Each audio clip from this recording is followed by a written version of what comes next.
I've been thinking a lot about growth lately. Not the kind you can measure or post about on social media, but the quiet kind. The kind that happens slowly within ourselves. In this video, I'm using these Lego plants as metaphors. This is a bit more of a poetic type of video, so I hope you guys like it. We'll be looking at our internal garden. So our minds are kind of like soil.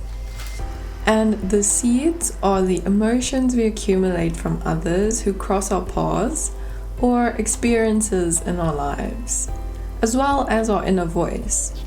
Some of these seeds grow into something beautiful, while others take root without us even noticing. As I build each plant, I'll be reflecting on what it means to tend to that inner garden, to essentially soften, to rest, to grow at your own pace. If you need a quiet space to slow down, to breathe, or just be, you're very welcome here today. So I know these Lego bricks are pretty solid, but when it comes to us, we kind of need to soften. Referring back to the inner garden metaphor, we need to soften our soil, to accept our emotions and grow. We just shouldn't be too hard on ourselves. I used to think I had to be tough all the time, that showing anything other than joy was seen as a weakness, especially when I felt like crying or felt extremely overwhelmed. But that's just not how it works. If we are hard-headed, it leaves no place for us to grow. I mean, think about it. When you're born, we don't know how to speak at first. We're just a little baby. We express everything through emotion. That's how our parents knew we needed something. But somewhere along the way, we lose that connection. We stop listening to what our emotions are trying to tell us. We try to hide them, or we're never taught how to understand them at all. It's only when we start to open up and become a bit vulnerable and accept our emotions, even if they're uncomfortable, that we can truly start to grow. We start to understand ourselves better, and we stop being so afraid of expressing how we feel to others. For me, I tend to cry when I feel very overwhelmed, and for a long time, I thought that was just who I was, a very overly sensitive person, maybe even a bit dramatic. But I came to realize that it was something I had learned. It was a way for me to protect myself, to try and get out of doing something that I didn't feel comfortable with. I remember absolutely hating going to school. I did just not want to be there. And there were so many times when my parents would drop me off and I would immediately run to the office and pretend that my stomach was sore and ask them to phone my parents to come fetch me again. And that's only something I recently came to realize. So once I actually became aware of the fact and just pausing for a moment and acknowledging that this feeling was coming from a place of unease, it shifted my mindset. And you know what? I ended up not crying after thinking that. I accepted the feeling and I was prepared to do the thing that made me feel uncomfortable, because I know if I did that it would bring me so much joy, or at least make me feel so much better after completing it. Now, instead of shutting down, this is not always, but I try to pause, name what I'm feeling, and sometimes just saying I feel overwhelmed is enough to help me move forward and grow.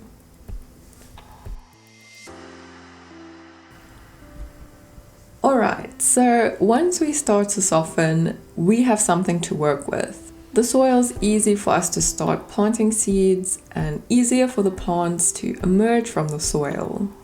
We now have to care for these seeds. Essentially, self-care is very important. We can't expect to one day be aware of our emotions and the next to not have to think about them ever again. Some ways to practice emotional self-care is by journaling. I've recently started journaling, and though I don't do it nearly enough, each time I do, I feel such a relief, like something has been lifted off my shoulders. It really helps to get it out, even if it's just on a piece of paper. It's also a great way to self-reflect, especially when you don't feel comfortable sharing how you feel with others. It can be like your own little safe space. Meditation. Focusing your attention on things beside your emotions can help you become more grounded. In some meditation practices, it shifts your attention to things you can hear, feel, smell, or touch. It gets you a bit out of your head while slowly getting back into it by asking, how am I feeling in this present moment? And why do I think I feel that way? Some days I feel really irritable, and I don't realize that sometimes it's just because I didn't get a good night's rest and felt very cranky that morning. It just sets a different perspective. There are a lot of helpful apps out there that are great for meditation, like Headspace, or you can even just go on YouTube and look for one that will fit you best. Expanding your emotional vocabulary.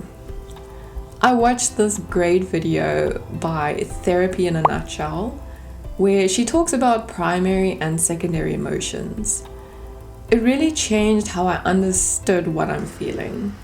So from what I gathered from her video, primary emotions are our first instinctive reactions, like fear, sadness, or joy.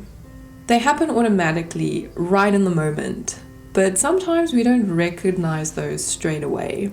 Instead, we feel a secondary emotion first, something more complex, shaped by how we think about a situation.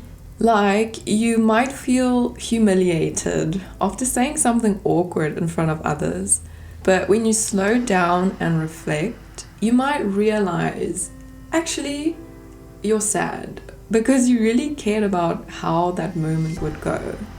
The humiliation was layered on top of the sadness. That's something I've experienced too. I often thought I was just frustrated or irritated, especially after tough conversations. But when I looked closer, I realized that frustration was sitting on top of something else, like disappointment or feeling hurt. There's this amazing app called How We Feel that helps you name your emotions more accurately. And the more I've practiced identifying them, the easier it becomes to respond with compassion instead of just reacting. Practice active listening and empathy. More often than not, and I'm very guilty of this, we tend to listen or not to listen simply to reply to others. We aren't really thinking about what the other person is saying, and we focus so much on what we want to say. Actively listening without interrupting, judging, or mentally preparing a response, you develop the habit of slowing down and being present and become more attuned to your inner voice. Therapy, coaches, or friends. We as humans are actually very social, believe it or not. But it really helps to be around people you feel supported and safe with. Your body naturally relaxes when you are around these people. This is something called co-regulation. Your nervous system syncs with theirs in a way. Sometimes we don't need advice, we just need to be with someone who makes it feel okay to feel. It can be really hard to practice self-care, especially when we tend to put others first instead of ourselves. It can sometimes feel like a lot of effort and be very draining. But the quicker we realize these emotions and how important it is to acknowledge them, the easier it gets to recognize them and how to approach them with no judgment. Simply accepting, feeling, and regulating them with techniques you've learned. That's what emotional growth really is. Not having a breakthrough, but building a relationship with your inner self. And the more you do it, the more natural it becomes. Like tending a garden. The more you care for it, the more it responds. The stronger the roots get, and the more difficult it is for the flowers to wither away.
Some plants grow fast, others not so much.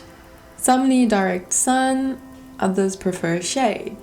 Some bloom in weeks, others take months. And some, like potatoes, do all their growing underground before you even see a single sign of life. That's kind of how people are too. Growth doesn't always show up on the surface right away, but that doesn't mean it's not happening. I feel like there's this constant pressure to always be improving, visibly especially. Like if we're not hitting milestones or constantly achieving something, we must be falling behind. But growth doesn't move in a straight line. It loops back on itself. It pauses, it hides. Sometimes it even looks like we're going backwards. But really, we're just consolidating. Learning, letting the roots settle. In emotional growth, that might look like letting go of something old. Like finally feeling something you've buried. Or learning how to sit with discomfort instead of avoiding it. Some plants may need a little bit more help than others. Maybe the soil's depleted or there's not enough sun. That's when we step in. We need to add plant food. Move the pot, change the watering schedule. We need to do those things. We're not meant to grow on sheer willpower alone. Support is like emotional plant food. a therapy session, or the emotional self-care we spoke about earlier. There's nothing weak about needing care. In fact, asking for help is one of the most emotional, mature things we can do. Sometimes growth doesn't look like being strong, it looks like falling apart safely and letting someone hold the pieces with you. Okay, but let's be real for a second. I definitely think my soul fruit or vegetable is a potato. But hey, that's okay. You know, it's fine to be a potato. They grow completely underground. You can water that soil for months and still not see a thing. And yet, beneath the surface, they're forming, multiplying, becoming something nourishing. We're like that too sometimes. It doesn't always look exciting from the outside, but something deep is shifting within yourself. Maybe you're learning how to be kinder to yourself, or how to finally stop explaining your feelings to people who don't try to understand. And just like potatoes, when it's time, you'll emerge. Quietly, fully formed in your own way. And they taste absolutely delicious. So if you're not where you thought you'd be by now, that's okay. That doesn't mean you're behind. You're not behind, you're simply becoming. Let yourself take the time. The quiet seasons matter too. You don't have to be blooming all the time to be growing. Give yourself the patience you'd offer a garden and trust that even if no one sees it yet, your roots are getting stronger. You know, all of these little Lego plants started as pieces, scattered, quiet, unfinished, but with time, care, and a bit of patience, they became something whole. And I think we're a lot like that too. Growth doesn't always look impressive. It's not always loud or visible or easy to explain, but that doesn't make it any less real. Whether you're learning to rest, to forgive yourself, to feel more deeply, or simply to keep going, it all matters. It all counts. So wherever you are in your own season of growth, I hope you remember it's okay to move slowly, to take root before you bloom. Thank you so much for being here. I really appreciate it. Please let me know if you enjoyed this video, because I'm thinking of making 2 more episodes to finish off this Lego series set. Remember to take care of your garden, and I'll see you soon. Bye!